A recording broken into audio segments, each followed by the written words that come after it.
ईश्वर हमसे हर रोज आकर मिलते हैं, पर पहचानें कैसे? परमहंस योगानंद जी ने उठाया इस गहरे रहस्य पर्दा, जाने कैसे? दोस्तों, क्या आपने कभी सोचा है कि वो ईश्वर जिसे हम मंदिरों में ढूंढते हैं, जिनके लिए हम व्रत करते हैं, पूजा करते हैं, भजन गाते हैं, क्या वो सच में कहीं दूर बैठे हैं या फिर वो हमारे बहुत पास हैं? क्या संभव है कि ईश्वर हमसे हर रोज मिलने आते हों, हमारे सामने खड़े रहते हों, लेकिन हम ही उन्हें पहचान नहीं पाते?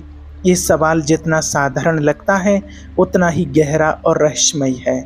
और इस रहस्य की परतें खोलते हैं योगी महापुरुष परमहंस योगानंद जी। दोस्तों, इस वीडियो के अंत तक आप बने रहिए, क्योंकि इस वीडियो से आपको बहुत कुछ सीखने को मिलेगा। परमहंस योगानंद जी ने कहा था, God comes to us every day disguised as our own life, यानी ईश्वर हर दिन हमारी ज़िंदगी के रूप में हमारे पास आते हैं। अब ये बात हमें सोचने पर मजबूर करती है कि अगर ईश्वर हमारी रोज़मर्रा की ज़िंदगी में शामिल हैं, तो फिर हम क्यों नहीं उन्हें महसूस कर पाते हैं? असल में हमारी आँखें केवल वही देख पाती हैं जो बाहर है, लेकिन जो अदृश्य, जो सूक्ष्म है, उसे देखने के लिए आँखें नहीं, अंतरात्मा चाहिए। और यही अंतरात्मा धीरे धीरे तब जागती है जब हम भीतर उतरते हैं, जब हम खुद को समझना शुरू करते हैं। परमहंस योगानंद जी ने बचपन से ही एक बात महसूस की थी कि मनुष्य का असली स्वरूप केवल शरीर नहीं, केवल सोच नहीं, बल्कि वो चेतना है जो हर जगह व्याप्त है। उन्होंने कहा कि जब तुम किसी के भीतर झांकते हो, तब तुम भगवान को देख सकते हो, क्योंकि भगवान हर जीव में है, हर चीज़ में है, हर अनुभव में है। तो सवाल ये है, कैसे पहचानें कि ईश्वर हमसे मिल रहे हैं? शायद जब आपकी माँ बिना कहे समझ जाए कि आपको भूख लगी है, तो वो ईश्वर है। शायद जब कोई अजनबी मुस्कुराकर आपकी मदद कर दे, तो वो ईश्वर है। शायद जब आप हार मान चुके हों, तब भीतर से एक आवाज़ कहे कि एक बार और कोशिश करो, तो वो ईश्वर है। शायद जब आप पूरी तरह टूट जाते हैं और अचानक कोई आपको गले लगाकर कहता है सब ठीक हो जाएगा, तो वो ईश्वर खुद आपको छू रहा होता। परमहंस योगानंद जी ने कहा, आप बाहर से जितने भी क्रियाशील हों, भीतर से शांत रहिए, क्योंकि ईश्वर की आवाज़ शोर में नहीं, मौन में सुनाई देती है। कभी आपने सोचा है कि क्यों अचानक कोई विचार आता है, किसी से मिलो, किसी को फ़ोन करो, किसी को माफ़ कर दो, या किसी अनजान व्यक्ति की मदद कर दो? ये आपकी आत्मा नहीं, वो ईश्वर है जो आपके ज़रिए खुद को जाहिर कर रहा है। वो इशारा कर रहा है, मैं यहाँ हूँ। लेकिन हम इतने व्यस्त हैं, इतने उलझे हुए हैं, इतनी चिंता में डूबे हुए हैं कि हम उन छोटे छोटे इशारों को नज़रअंदाज कर देते हैं और फिर कहते हैं भगवान मेरी सुनते नहीं। जबकि सच ये है, ईश्वर हर पल हमें पुकारते हैं, लेकिन हम ही सुनना नहीं चाहते। परमहंस योगानंद जी ने ध्यान, मेडिटेशन को ईश्वर से संपर्क का सबसे सशक्त माध्यम बताया। उन्होंने कहा, silence is the alt of spirit, यानी कि मौन ही आत्मा का मंदिर है। जब हम ध्यान में बैठते हैं, जब सांसों के पार जाने लगते हैं, तब धीरे धीरे वो पर्दा हटता है जो हमें ईश्वर से अलग करता है। अब सोचिए, अगर कोई आपके सामने हो और आप आंखें बंद कर लें, तो क्या उसका ना होना सिद्ध हो जाता है? नहीं। उसी तरह ईश्वर भी हर पल हमारे सामने हैं, हमारे भीतर हैं, लेकिन हमारी आंखें बंद हैं, मोह की, अहंकार की, लालच की, डर की। परमहंस योगानंद जी कहते हैं, जब तुम किसी को प्रेम से देखते हो, तो उसमें ईश्वर दिखाई देने लगता है। यानी अगर दृष्टि में प्रेम है, तो हर चेहरा ईश्वर बन जाता है। अगर दृष्टिकोण बदल जाए, तो फिर जो दूध बेचने वाला है, वो भी ईश्वर है। जो हमें सब्जी देता है, जो हमें चाय पिलाता है, जो रास्ते पर चल रहा है, हर कोई ईश्वर का ही अंश रूप है। ईश्वर कोई रोशनी बनकर आसमान से नहीं उतरते, वो रोज हमारे जीवन में अलग अलग रूपों में उतरते हैं। एक शिक्षक की सीख में, एक पिता के कठोर प्रेम में, एक माँ की ममता में, एक मित्र की हंसी में, एक प्रेमी की तड़प में, वो हर रूप में छुपे हैं। परमहंस योगानंद जी ने एक बार कहा था कि जब मैंने पहली बार भगवान को भीतर देखा, तो ऐसे लगा जैसे सारी दुनिया चुप हो गई हो। ना कोई आवाज़, ना कोई विचार, सिर्फ एक रोशनी, और उस रोशनी में एक असीम प्रेम। अब सवाल ये है, क्या यह अनुभव सिर्फ योगी ही कर सकते हैं? नहीं, हर इंसान में वो क्षमता है। हर दिल ईश्वर का मंदिर बन सकता है, लेकिन उसके लिए हमें सतर्क रहना होगा, अपनी चेतना को जागरूक करना होगा। दोस्तों, इस वीडियो के अंत तक आप बने रहिए। आप सोचते हैं कि आज ईश्वर किस रूप में हमारे पास आए? क्या वो सुबह की उस चाय में थे जिसने हमें सुकून दिया, या उस किताब के शब्दों में थे जिसने हमें कुछ नया सिखाया, या उस बच्चे की मुस्कुराहट में थे जिसने हमें भीतर से हल्का कर दिया, या उस बुजुर्ग की आंखों में जिसने सिर्फ देखकर सिर्फ आशीर्वाद दे दिया? ईश्वर हर जगह है, बस हमें देखना सीखना है। परमहंस योगानंद जी कहते हैं, बाहर ढूंढना बंद कीजिए, भीतर देखिए, हर सांस में वो हैं, हर स्पंदन में वो हैं। अब सोचिए, जब आप अकेले होते हैं और अचानक कोई शांत संगीत आपके मन को छू लेता है, वो ईश्वर ही है जो कहता है, मैं तुम्हारे साथ हूँ। जब आप रास्ता भटक जाते हैं और कोई संकेत मिल जाता है, कोई इंसान रास्ता बता देता है, वो ईश्वर ही है जो कहता है, डर मत, मैं तेरे साथ हूँ। ईश्वर से मिलने के लिए किसी विशेष दिन का इंतजार मत कीजिए, वो हर पल मिलने आते हैं, बस पहचानने की क्षमता विकसित कीजिए। परमहंस योगानंद जी कहते हैं, आपकी पूरी जिंदगी ही ध्यान बन जाए, तब हर क्षण ईश्वर का साक्षात्कार होगा। वो आपके काम में होंगे, आपकी बातचीत में, आपके रिश्तों में, आपकी खामोशी में। अगर आपको किसी ने माफ किया जब आपने उम्मीद छोड़ दी थी, वो ईश्वर है। अगर आपको किसी ने थामा जब पूरी दुनिया ने छोड़ दिया, वो ईश्वर है। अगर आपकी आंखों में आंसू थे और किसी ने बिना पूछे उन्हें पहुँच दिया, वो ईश्वर है। अगर आपने खुद को फिर से उठते हुए पाया जब आप पूरी तरह से हार चुके थे, तो यकीन मानिए, ईश्वर ने आपको उठाया।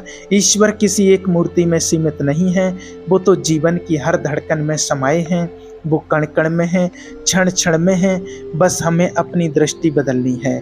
परमहंस योगानंद जी कहते हैं, जब तुम प्रेम करते हो तो भगवान खुद तुम्हारे जरिए प्रेम करते हैं। तो प्रेम ही वो भाषा है जिससे ईश्वर को महसूस किया जा सकता है, और ध्यान वो पुल है जो हमें हमारी आत्मा से और आत्मा को परमात्मा से जोड़ता है। तो दोस्तों, आज से एक नई शुरुआत कीजिए। हर इंसान में ईश्वर को देखना शुरू कीजिए, हर अनुभव में उनका हाथ महसूस कीजिए। जब आप हंसते हैं, जब आप रोते हैं, जब आप चलते हैं, गिरते हैं, उठते हैं, हर जगह हर भावना में ईश्वर है। वो हमसे रोज मिलते हैं, हर सुबह की किरण बनकर, हर रात की शांति बनकर, हर आवाज़ की खामोशी बनकर, हर मुस्कुराहट की गहराई बनकर। परमहंस योगानंद जी की बात हमेशा याद रखिए, ईश्वर को किसी मंदिर या आसमान में नहीं, बल्कि अपने हृदय में, अपनी सांसों में, अपने कर्मों में ढूंढना शुरू करें, क्योंकि सच यही है, ईश्वर हमसे हर रोज मिलते हैं। पर पहचानने के लिए हमें अपने मन को शांत और दिल को खुला रखना होता है। अब सवाल ये उठता है कि अगर ईश्वर सच में हर रोज़ हमसे मिलने आते हैं, तो क्या हम सच में उनसे मिलने के लिए तैयार हैं? क्या हम अपने जीवन को, अपने मन को, अपने हृदय को इतना साफ और सजग बना पाए हैं कि जब वो हमारे सामने आए तो हम उन्हें पहचान सकें? अक्सर हम सोचते हैं कि ईश्वर किसी चमत्कार की तरह प्रकट होंगे, कोई दिव्य प्रकाश दिखेगा, कोई आकाश से आवाज़ आएगी। लेकिन परमहंस योगानंद जी कहते हैं कि ईश्वर चमत्कार नहीं, साधारणता में छिपे होते हैं। वो हमारी उस माँ की तरह हैं जो बिना कुछ कहे हमें रोटी बना देती है। वो उस पिता की तरह हैं जो खुद तकलीफ़ें सहकर हमें पढ़ाते हैं। वो उस दोस्त की तरह हैं जो बिना बुझे हमारे दिल को समझ लेते हैं। लेकिन हम अपनी व्यस्तता, अपने तनाव, अपनी लालच और अपने घमंड में इतने उलझे रहते हैं कि हमें वो छोटे छोटे क्षण दिखाई ही नहीं देते जिनमें ईश्वर हमसे मिल चुके होते हैं। परमहंस योगानंद जी कहते हैं कि जब तुम भीतर की ओर यात्रा करते हो, जब तुम्हारा ध्यान बाहर की आवाज़ों से हटकर भीतर की खामोशी पर टिकता है, तब तुम्हें एहसास होता है कि कोई है जो हमेशा से तुम्हारे साथ था। वो कोई अलग नहीं, बल्कि वही ईश्वर है जिसे तुम मंदिरों में ढूंढ रहे थे। वो तुम्हारी आत्मा में बैठा है, तुम्हारी हर सांस के साथ बह रहा है, हर धड़कन में गूंज रहा है। पर उसे महसूस करने के लिए तुम्हें रुकना पड़ेगा, तुम्हें अपने जीवन की गति को थोड़ा धीमा करना पड़ेगा। जब तुम सुबह की चाय पीते हो, क्या तुमने कभी उस चाय में छिपी शांति को महसूस किया है? जब कोई बच्चा तुम्हारे पास आकर मुस्कुराता है, क्या तुमने उसकी मासूमियत में ईश्वर का दर्शन किया है? जब कोई बूढ़ा इंसान बिना कहे तुम्हें आशीर्वाद दे देता है, क्या तुमने उस मौन में ईश्वर की उपस्थिति को महसूस किया है? ईश्वर हमारे चारों ओर हैं, लेकिन हमारी आंखों में पर्दा पड़ा है।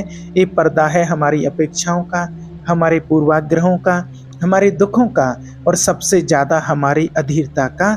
हम ईश्वर को तुरंत अभी इसी पल देखना चाहते हैं, लेकिन ईश्वर को देखने के लिए धैर्य चाहिए। वो फूल की तरह खिलते हैं, धीरे धीरे वो हवा की तरह छूते हैं बिना शोर किए, और वो प्रकाश की तरह आते हैं तब जब हमें सबसे ज़्यादा अंधेरा लगता है। कभी कभी हमें लगता है कि हम अकेले हैं, कोई नहीं है जो हमें समझता है, सुनता है। लेकिन वही तो क्षण होता है जब ईश्वर हमारे सबसे पास होते हैं, क्योंकि जब सब साथ छोड़ते हैं तब ईश्वर खुद हमें थाम लेते हैं। ध्यान, सेवा, मौन और प्रेम, ये वो रास्ते हैं जो हमें ईश्वर के करीब ले जाते हैं। ध्यान हमें भीतर झांकने की ताकत देता है, सेवा हमें दूसरों में ईश्वर को देखने का दृष्टिकोण देता है, मौन हमें बाहरी शोर से अलग करके भीतर की आवाज़ सुनने का अवसर देता है, और प्रेम हमें उस दिव्यता से जोड़ता है जो हर इंसान में बसती है। अगर आप ध्यान से किसी को देखते हैं तो आप महसूस करेंगे कि उसकी आंखों के पीछे कोई और देख रहा है, वही ईश्वर है। जब कोई इंसान बिना कारण आपके लिए कुछ अच्छा कर देता है तो समझिए कि ईश्वर उसी के माध्यम से आप तक पहुंच रहे हैं। जब आप खुद किसी को माफ कर देते हैं बिना बदले की भावना के, तब भी ईश्वर आपकी आत्मा से होकर बोल रहे होते हैं। कई बार ईश्वर हमें दुख देकर अपने पास बुलाते हैं। वो चाहते हैं कि हम टूटें, बिखरें, ताकि हम अपने अहंकार की दीवारों को गिरा दें और सीधे उनके चरणों में आ गिरें। वो चाहते हैं कि हम इतने खाली हो जाएं कि उनके लिए जगह बन जाए। जब हमारी आंखों से आंसू बहते हैं और कोई हमें थामता नहीं, तब वो आंसू खुद ईश्वर की उपस्थिति बन जाते हैं। जब हम थक हार कर बैठ जाते हैं और कोई हमें नहीं उठाता, तब भीतर से जो हिम्मत उठती है वो भी उन्हीं की कृपा होती है। ईश्वर हमेशा बाहर से नहीं, कई बार भीतर से मिलते हैं, उस आत्म बल के रूप में, उस अंतर्दृष्टि के रूप में, उस चुपचाप चलती सांस के रूप में जो कहती है मैं तेरे साथ हूँ। हम अक्सर सोचते हैं कि हमें ईश्वर तभी मिलेंगे जब हम बहुत तपस्या करेंगे, बहुत पूजा करेंगे, व्रत करेंगे, मंदिर जाएंगे, तीर्थ यात्रा करेंगे। लेकिन सच्चाई ये है कि ईश्वर बहुत साधारण है। वो उस रोटी में है जो माँ ने प्रेम से बनाई है, वो उस पानी में है जो किसी प्यासे को पिलाया गया, वो उस छाँव में है जो किसी थके हुए को आराम देती है। अगर आप सच में ईश्वर को पहचानना चाहते हैं तो अपने रोज के अनुभवों में उन्हें ढूंढना शुरू कीजिए।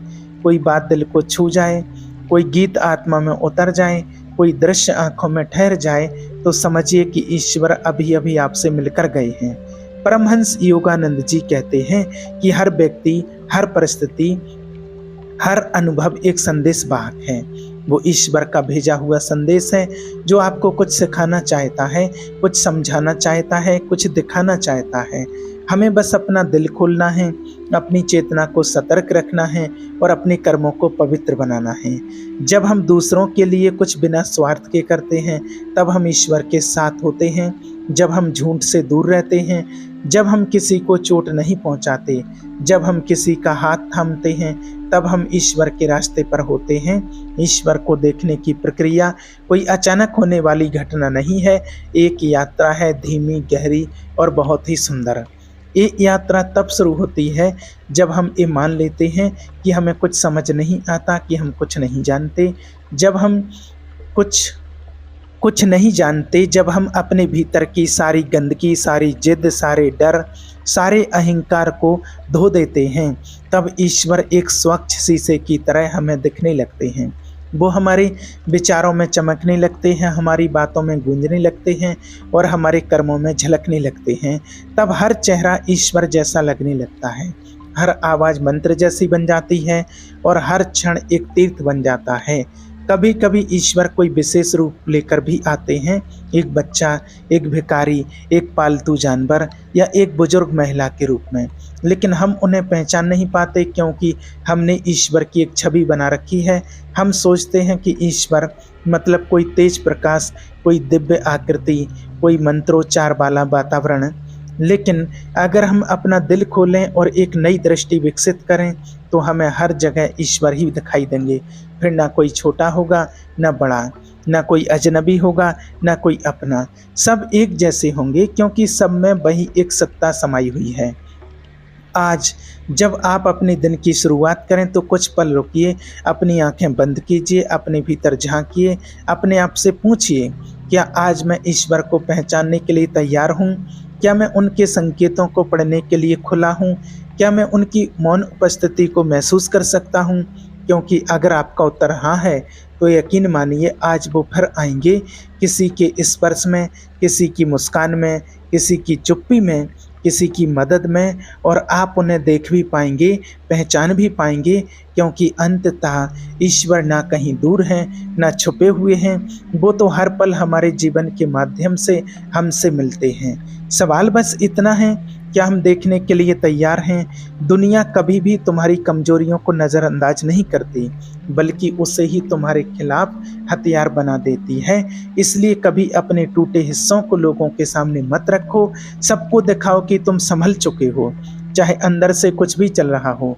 लोग सलाह देंगे, ताने मारेंगे, लेकिन कोई तुम्हारे लिए रात में जाकर नहीं रोएगा। अपने घाव खुद चाटने की आदत डालो, क्योंकि ये दुनिया सिर्फ जीतने वालों को पहचानती है। जब तुम खामोश रहना सीख जाते हो तो समझो कि अब तुम बोलने वालों से ज़्यादा खतरनाक हो चुके हो। तुम्हारी चुप्पी लोगों को डराने लगती है, क्योंकि अब तुम जवाब नहीं दे रहे, तुम सब्र कर रहे हो, और सब्र जब जवाब देता है तो खामोशी से तबाही लाता है। इसीलिए अब वक्त आ गया है कि लोगों को शब्दों से नहीं, कामयाबी से जवाब दो। कभी किसी से इस उम्मीद से मत जुड़ो कि वो तुम्हारे अकेलेपन को भर देगा, क्योंकि जो खुद खाली है वो तुम्हें क्या देगा। खुद को भरना सीखो, खुद से प्यार करना सीखो। जब तुम खुद को अपनाना शुरू कर दोगे तब ये दुनिया तुम्हारी इज्जत करने लगेगी। तुम अगर खुद की कदर नहीं करोगे तो ये दुनिया तुम्हें हर मोड़ पर गिरा देगी। रिश्ते निभाने का जमाना नहीं रहा, अब तो बस लोग साथ चलने के लिए किसी को ढूंढते हैं, और जैसे ही रास्ता थोड़ा मुश्किल होता है वो तुम्हें छोड़कर निकल जाते हैं। ऐसे लोगों के लिए दिल मत दुखाओ। जो साथ चला हो वही साथी होता है, जो बीच रास्ते छोड़ दे वो सिर्फ किरदार होता है तुम्हारी कहानी का। और किरदारों को कहानी में जगह दो, दिल में नहीं। जिस दिन तुमने खुद को साबित करने की ज़रूरत महसूस करना बंद कर दिया, उसी दिन से तुम्हारी असली ज़िंदगी शुरू होती है। ये दुनिया तुम्हारे झुकने से नहीं, तुम्हारे उठने से डरती है, और जो डरते हैं वही तुम्हें रोकने की कोशिश करते हैं। इसलिए अब मत रुकना, मत झुकना, बस चलना है, चाहे रास्ता कितना भी कठिन क्यों ना हो। पुराने समय की बात है, जब मगध की सत्ता पर राजा घनानंद राज कर रहा था। उसके पास सब कुछ था, पावर, वेल्थ, आर्मी और ईगो। वो इतना घमंडी हो गया था कि खुद को भगवान समझने लगा था। उसका दरबार सोने से चमकता था, लेकिन वहाँ इंसान की कोई कीमत नहीं थी। और तब उसकी ज़िंदगी में आया एक आम सा दिखने वाला लेकिन दिमाग से खतरनाक इंसान चाणक्य। एक ऐसा आदमी जो न तलवार चलाता था, न सत्ता के आगे झुकता था। जब चाणक्य अपने विचार लेकर घनानंद के दरबार में पहुंचा तो वहां उसका अपमान किया गया, उसे नीचा दिखाया गया, बाल पकड़े गए और दरबार से बाल पकड़कर धक्का देकर बाहर फेंक दिया गया। लेकिन चाणक्य ने उस दिन कोई गुस्सा नहीं दिखाया, उसने बदले की धमकी नहीं दी, वो बस चुप रहा। मगर अंदर ही अंदर उसने एक डिसीजन ले लिया था। उसने अपने गिरे हुए बालों को उठाया और कहा, जब तक इस गद्दी को मिटा ना दूं तब तक अपने बाल नहीं बांधूंगा। ये उसकी चुप्पी नहीं थी, ये उसकी सबसे बड़ी रणनीति थी। वो जानता था कि किसी राजा को हराने के लिए तलवार की नहीं, दिमाग की ज़रूरत होती है। और यहीं से शुरू हुआ भारत के इतिहास का सबसे खतरनाक साइलेंट वॉर। चाणक्य जंगलों में भटका, गांव-गांव गया और फिर उससे मिला उसे मिला एक लड़का, एक साधारण गरीब लेकिन निडर बालक, चंद्रगुप्त मौर्य। उस वक्त लोगों ने उसका मजाक उड़ाया, सब बोले ये बच्चा क्या सम्राट बनेगा। लेकिन चाणक्य ने कहा सम्राट पैदा नहीं होते बनाए जाते हैं और मैं इसे बनाऊंगा। और वहीं से शुरू हुआ एक ऐसा ट्रेनिंग जो सिर्फ तलवारबाजी नहीं, डिप्लोमेसी, पॉलिटिक्स और साइकोलॉजिकल वॉरफेयर सिखाता था। चाणक्य ने कभी सामने से हमला नहीं किया, उन्होंने लोगों के दिमाग में सवाल बोए। घनानंद इतना सोना जमा क्यों कर रहा है, जनता भूखी क्यों है, कर बढ़ते जा रहे हैं और राजा ऐश कर रहा है। धीरे धीरे उसने लोगों को घनानंद के खिलाफ खड़ा कर दिया। बिना एक तीर चलाए उसने जनता की सोच बदल दी, और सोच जब बदलती है तो सत्ता हिल जाती है। वहीं दूसरी ओर चंद्रगुप्त को रियासतों पर राज्य करना सिखाया गया। छोटी छोटी लड़ाइयों में जीत दिलाई गई ताकि अनुभव और आत्मविश्वास दोनों मिलते जाएं।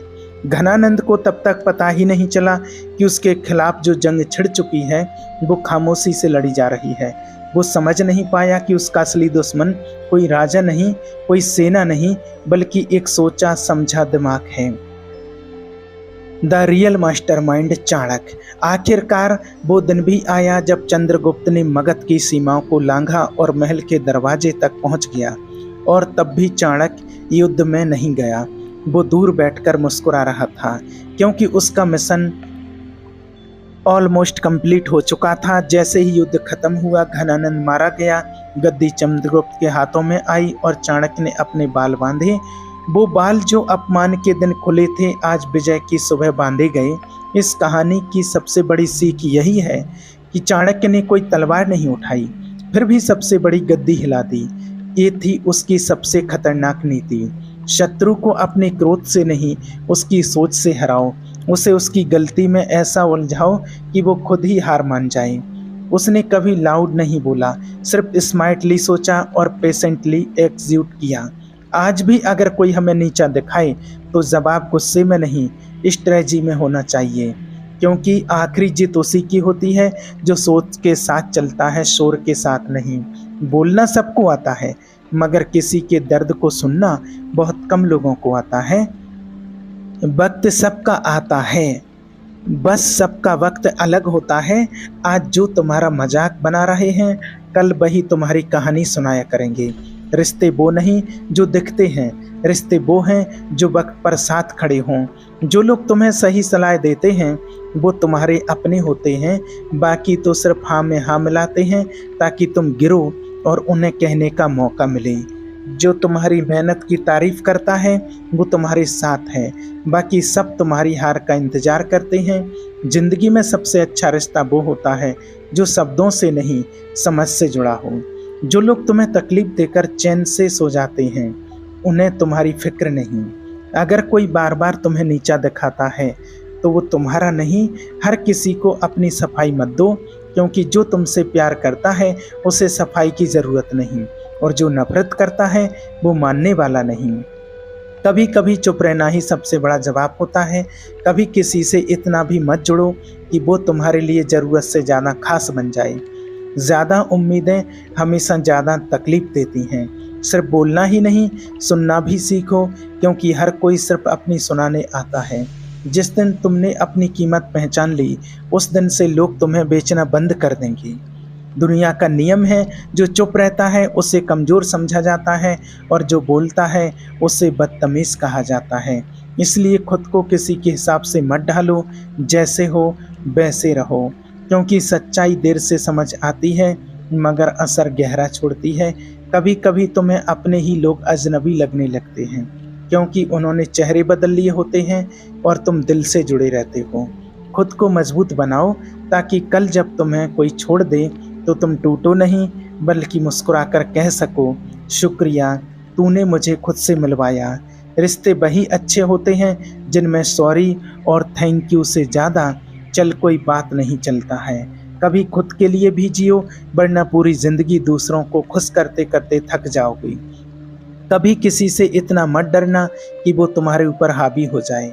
डर को चेहरे पर नहीं, मेहनत में बदलो। ताकत तुम्हारी सोच में होनी चाहिए ताकि सामने वाला तुम्हें हल्के में लेने की गलती ना करे। अगर आप कोई वीडियो पसंद आई हो तो वीडियो को लाइक ज़रूर करें और हमारे चैनल श्री कृष्णा फैमिली को सब्सक्राइब ज़रूर करें ताकि आप हमारे हर वीडियो को देख सकें। आप सभी का बहुत बहुत धन्यवाद।